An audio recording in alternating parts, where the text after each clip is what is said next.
er Simba. af en handelskrig nærmest globalt, både med Mexico, som du selv siger, Canada, Kina og måske også EU. Simba. Så det handler også om, at nu har Donald Trump indset, at det her kunne være en okay aftale for ham at indgå. Og så udlægger han selvfølgelig teksten som, at USA har vundet. Jeg kan lige nævne, at også aktiemarkederne reagerede på truslerne om handelskrig i dag. Det danske C25-indeks lukkede med et fald på 1,7%, mens de store amerikanske aktieindeks åbnede med negativt tal.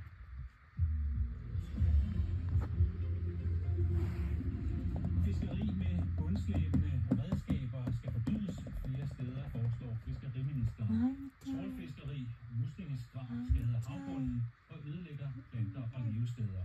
Med forslaget vil regeringen gøre det forbudt i dele af de danske farvande, svarende til 17% af det danske havareal. Forretningsmanden Elon Musk vil lukke for den amerikanske udviklingsbistand USAID, og ifølge ham er præsident Trump enig. Det oplyste Musk i et dag på det sociale medie X.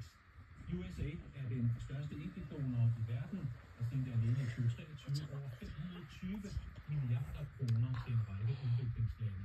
Den potentielle lukning sker som led i Trumps planer om at skære på udgifter, et arbejde han har givet Elon Musk ansvaret for.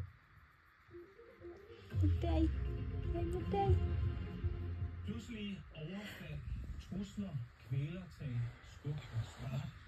Det er bare nogle af de voldshandlinger, der finder sted på den danske folkeskole. Viser materiale, som Berlingske har fået indsigt i.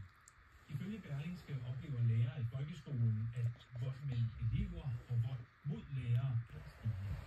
De seneste 2 år har der været næsten 1800 bortvisninger af elever i folkeskolen på grund af netop voldelig adfærd. Det er noget, der skaber bekymring også blandt forældrene. Grove voldshandlinger i folkeskolen. Det kan jeg godt genkende som et bredt billede faktisk desværre. Så det skaber bekymring hos forældrene ved afhentningstid her i Rødovre. Jamen, jeg tænker, det er uhyggeligt. Jeg tænker, det er et miljø, der er godt for hverken børn eller voksne at være i. Jeg selv har en datter, der går i skole, det kunne lige så godt gå over.